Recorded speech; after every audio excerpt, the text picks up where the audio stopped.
हाँ चलो जी तो 3 आज अपन ने देखा है हाँ। कि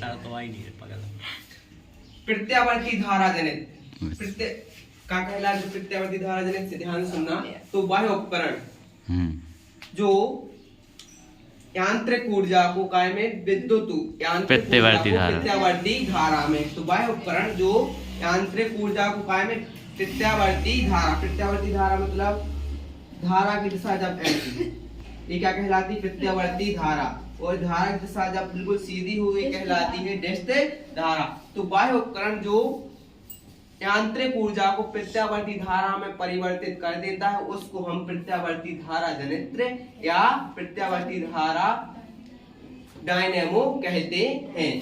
तो अब सुनना इसकी मुख्य भाग क्या है। प्रत्यावर्ती धारा डायनेमो या जनित्र के मुख्य भाग है देखना, जैसे क्षेत्र चुंबक,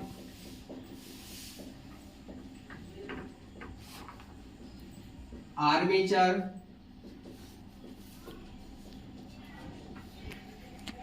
सर्पी वलय और चौथा ब्रुश। तो क्या होता है ध्यान सुनना। तो ये इसके क्या है मुख्य भाग हैं, क्षेत्र चुंबक, आर्मेचर, सर्पी वलय और ब्रुश।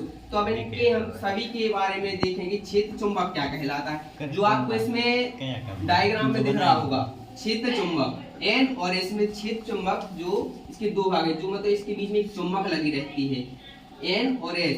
तो क्षेत्र चुंबक यही स्थायी नाल या विद्युत चुंबक होती है। क्या स्थायी नाल या विद्युत चुंबक। अब आप लोग पूछेंगे स्थायी नाल और विद्युत चुंबक तो छोटे वाले डायनेमो रहते हैं, छोटे वाले डायनेमो उनमें हम स्थायी नाल चुंबक का प्रयोग करते हैं। स्थायी नाल चुंबक मतलब जिसको हम हिला नहीं सकते एक बार। तो छोटे वाले डायनेमो में हम स्थायी नाल चुंबक का प्रयोग करते हैं और बड़े वाले डायनेमो में हम शक्तिशाली विद्युत चुंबक का प्रयोग करते हैं। ये तुम आप लोगों को लिखना है क्षेत्र चुंबक में। उसके बाद देखियो आर्मेचर में। आर्मेचर क्या है तो आपको ये दिख रहा होगा ABCD। ये जो इसकी क्षेत्र चुंबक के बीच में स्थित भाग है ये कहलाता है आर्मेचर। क्या कहलाता है आर्मेचर। क्या कहलाता है नहीं तो आर्मेचर। तो आर्मेचर क्या है तो आर्मेचर क्या है, आर्मेचर भाग रहता है यह कैसे बना रहता है, यह काम जो रहता है लोहे के नर्म लोहे के क्रोड पर तांबे के विद्युत रोधी तारों को लपेटकर इसको बनाया जाता है। और इस आर्मेचर को दोनों क्षेत्र चुंबक के बीच में हम स्थापित करते हैं और इसको क्या करते हैं घुमाते हैं। ये है तुम्हारा आर्मेचर। उसके बाद देख रहा सर्पी वलय। सर्पी वलय क्या है तो यह दो क्या होते हैं समाक्षीय वलय होते हैं। अब समाक्षीय वलय क्या कहलाते हैं, ऐसे वलय जो देखने में क्या रहते हैं एक से रहते हैं उनको हम क्या कहते हैं समाक्षीय वलय। तो यह दो सर्पी वलय होते हैं क्या S1 और S2। ये कैसे हैं बिल्कुल समाक्षीय एक से। यह दो सर्पी वलय रहते हैं S1 और S2 जो आर्मेचर की सिरों के साथ क्या करे रहते हैं जुड़े रहते हैं। इसके बाद देखना ब्रुश। यह कार्बन के बने रहते हैं, काय बने रहते हैं कार्बन के बने रहते हैं और यह सर्पी वलय को क्या करते हैं स्पर्श करते हैं। इसके बाद देखना सिद्धांत। अब याद रखना जो अपना विद्युत जनित्र है या प्रत्यावर्ती धारा जनित्र है यह विद्युत चुंबकीय प्रेरण के सिद्धांत पर आधारित है या इस सिद्धांत पर कार्य करता है। तो प्रत्यावर्ती धारा जनित्र विद्युत चुंबकीय प्रेरण के सिद्धांत पर आधारित है या कार्य करता है। उसके बाद देखना इसकी क्रियाविधि।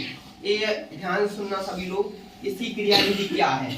तो प्रत्यावर्ती धारा जनित्र या इसकी क्रियाविधि तो पहली ध्यान सुनना, जब क्या होता है कि आर्मेचर को, ये आर्मेचर है, जब हम इसको हम क्या करते हैं घुमाते हैं। तो जब आर्मेचर को घुमाया जाता है तो इधर आपको क्षेत्र रेखाएं नहीं दिख रही होंगी क्योंकि क्षेत्र रेखाएं आदर्श हैं।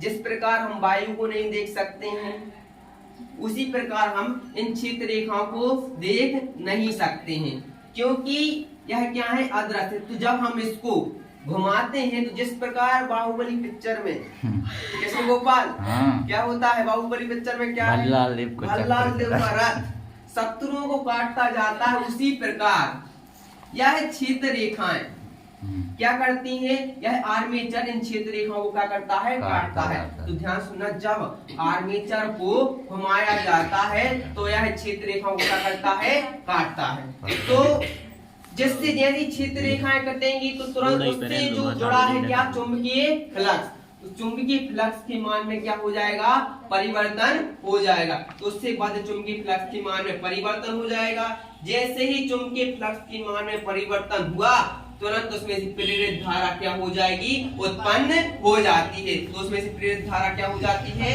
उत्पन्न हो जाती है। तो इतना आपने देखा, जैसे ये अपन ने आर्मेचर को घुमाया तो इसने चुंबकीय क्षेत्र रेखाओं को काटा, चुंबकीय क्षेत्र रेखाओं को काटने से इससे बद्ध मतलब इससे जुड़े हुए चुंबकीय फ्लक्स के मान में क्या हो गया, परिवर्तन हो गया, और इसमें से प्रेरित धारा क्या हो गई, उत्पन्न हो गई।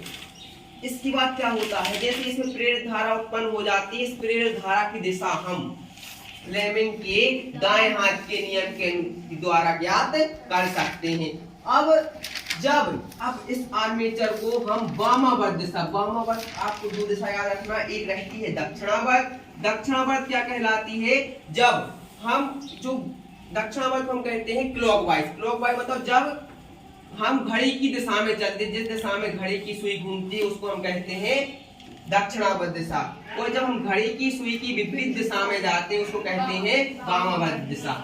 तो इसकी पहली स्थिति क्या है, जब हम इस आर्मेचर को वामावर्त दिशा मतलब जब इसको घड़ी की सुई की विपरीत दिशा में घुमाते हैं, जब आर्मेचर को वामावर्त दिशा में घुमाया जाता है तो इस आर्मेचर की भुजा AB ऊपर की ओर होती है। कहाँ की ओर होती है, ऊपर की ओर होती है। जब आर्मेचर को वामावर्त दिशा में घुमाया जाता है तो आर्मेचर की भुजा AB ऊपर की ओर कार्य करती है। कहाँ की ओर कार्य करती है, या ऊपर की ओर होती है, जिससे इसमें प्रेरित धारा फ्लेमिंग के नियम के अनुसार A से D की ओर क्या होती है, प्रवाहित होती है। जिससे इसमें प्रेरित धारा कहां से कहां की ओर प्रवाहित होती है, A से D की ओर प्रवाहित होती है। तो जैसे ही इसको वामावर्त दिशा में घुमाया जाता है, इसकी भुजा AB ऊपर की ओर होती है और इसमें प्रेरित धारा A से D की ओर क्या होती है, प्रवाहित होती है। उसकी और इसके बाह्य परिपथ में विद्युत धारा B2 से B1 की ओर, कहां से, B2 से B1 की ओर प्रवाहित होती है, और इस समय B2 धन ध्रुव और B1 ऋण ध्रुव की तरह कार्य करता है। प्रथम अर्धचक्र खत्म। द्वितीय अर्धचक्र में आप सुनना, द्वितीय अर्धचक्र में क्या होता है, जब आर्मेचर को दक्षिणावर्त दिशा में, जब द्वितीय अर्धचक्र में आर्मेचर को दक्षिणावर्त दिशा में घुमाया जाता है तो आर्मेचर की भुजा AB पहले ऊपर की ओर थी, अब कहां की ओर है, नीचे की ओर। तो जब आर्मेचर को दक्षिणावर्त दिशा में घुमाया जाता है तो इसकी भुजा AB नीचे की ओर होती है, नीचे की ओर होती है, और इसमें प्रेरित धारा D से A की ओर, प्रेरित धारा D से A की ओर क्या होती है, प्रवाहित होती है। प्रेरित धारा कहां से कहां की ओर, D से A की ओर प्रवाहित होती है, और बाह्य परिपथ में यह धारा B1 से B2 की ओर, B1 से B2 की ओर प्रवाहित होती है।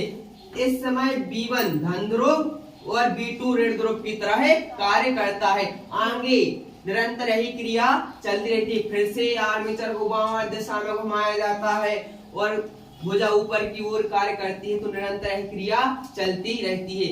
अब इसकी उपयोग क्या है, तो इस आर्मेचर, इस प्रत्यावर्ती धारा जनित का उपयोग हम नाभिकीय ऊर्जा संयंत्र में इसका उपयोग करते हैं। विद्युत ऊर्जा के उत्पादन के लिए हम जल विद्युत शक्ति केंद्रों में इसका उपयोग करते हैं। नाभिकीय संयंत्रों के द्वारा विद्युत ऊर्जा उत्पादन के लिए हम इस जनित्र का उपयोग करते हैं। तो जो नहीं आओ ध्यान से देख लिख गो, हम दोबारा नहीं समझावे बारे में।